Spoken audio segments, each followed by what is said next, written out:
Chapter 27. The anthem booms in my ears, and then I hear Caesar Flickerman greeting the audience. Does he know how crucial it is to get every word right from now on? He must. He will want to help us. The crowd breaks into applause as the prep teams are presented.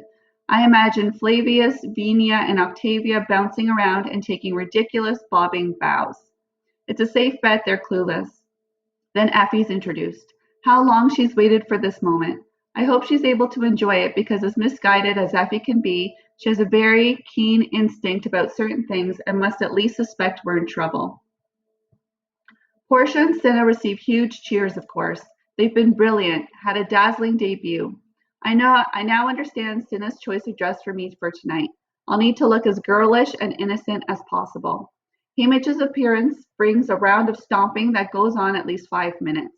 Well, he's accomplished a first, keeping not only one, but two tributes alive. What if he hadn't warned me in time? Would I have acted differently? Flaunted the moment with the berries in the Capitol's face? No, I don't think so. But I could easily have been a lot less convincing than I need to be right now.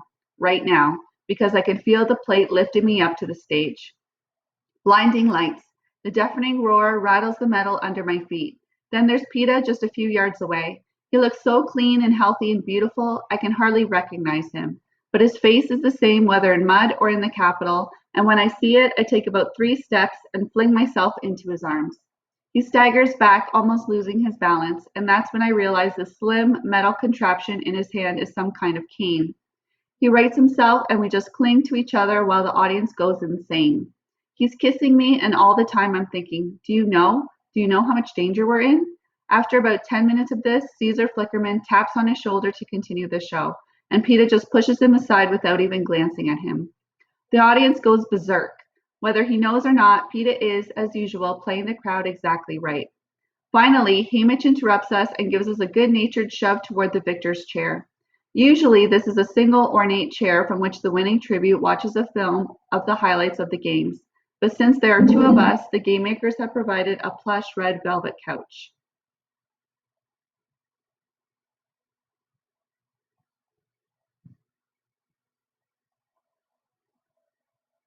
A small one, my mother would call it a love seat, I think.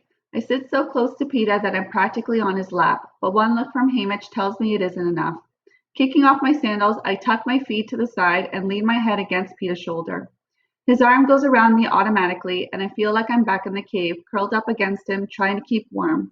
His shirt is made of the same yellow material as my dress, but Portia's put him in long black pants. No sandals either, but a pair of sturdy black boots he keeps solidly planted on the stage.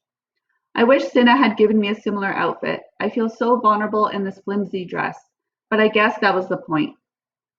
Caesar Flickerman makes a few more jokes, and then it's time for the show. This will last exactly 3 hours and is required viewing for all of Pan Am. As the lights dim and the seal appears on the screen, I realize I'm unprepared for this.